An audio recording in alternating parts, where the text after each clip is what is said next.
So, magandang gabi sa ating lahat mga kapipew. So, akita sa tuwang kuan karon. So,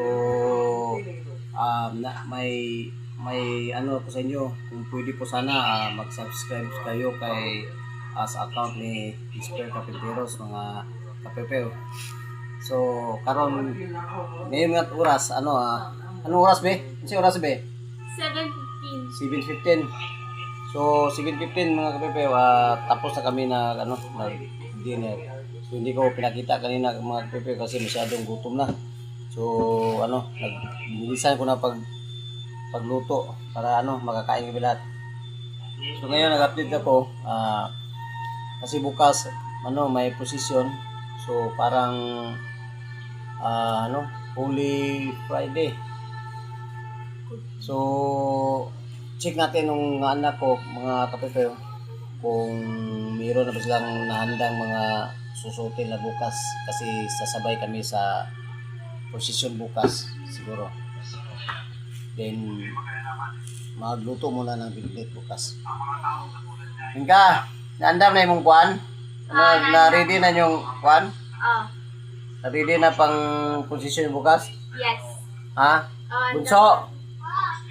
Ang kuwan, ang para suoton nyo bukas, ugma. Okay na? Ikaw, Kristen. Ha? Opa. Si Kuya. Tingnan mo si Kuya. Sabihin mo kung na-ready na ba kuwan. Kuya, na-ready na yung kuhaan na sa upo nagwa sa pang-posisyon. Oo daw. Sabi pasabi. Isang yung charger, be. Charger. So mga kapepe, pasensya na kayo sa bahay namin na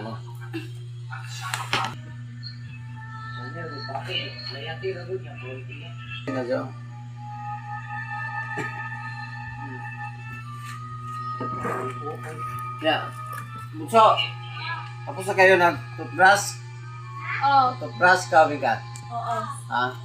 So, mga kapepe,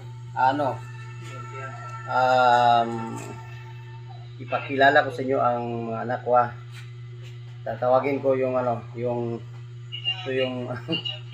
yung mag-grade 6 na siya yun. Ay, Bika, ito ka. Bianca. Iya sa mga kapepe.